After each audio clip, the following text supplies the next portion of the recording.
পল্লবীর বাড়িতে যে ছেলেটা এসে বলছিল না, ওই তো ওই ছেলেটা। এ পল্লবী, এই ছেলেটা কে রে? আমার ভাই, শহর থেকে বেড়াতে এসছে। ও, এই পল্লবী, খেলিস তাই? চলেন ভাই, খেলা করে কি?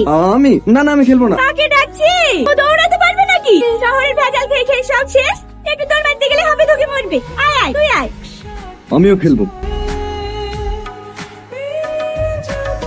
ভাই আপনি যান। আরে আরে ভাই, মাঝে দেবে তো, ক্রিকেট কাটকে দিতাম।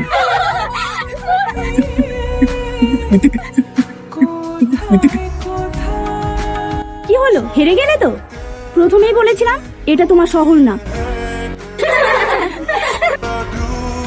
তুমি নৌকা চালাতে পারো তো? একাত্র পারি, এর আগে দুবার ডুবে গেছিল, ওই ছোট বেশি তুলিছি। হ্যাঁ, তাহলে আমি যাবো না, আমাকে নামিয়ে দাও। এই, আপনি তো ভীষণ ভিতরে, এমনি ইয়ার্কি মারলাম। আমি নৌকা চালাতে পারি, বসো তো।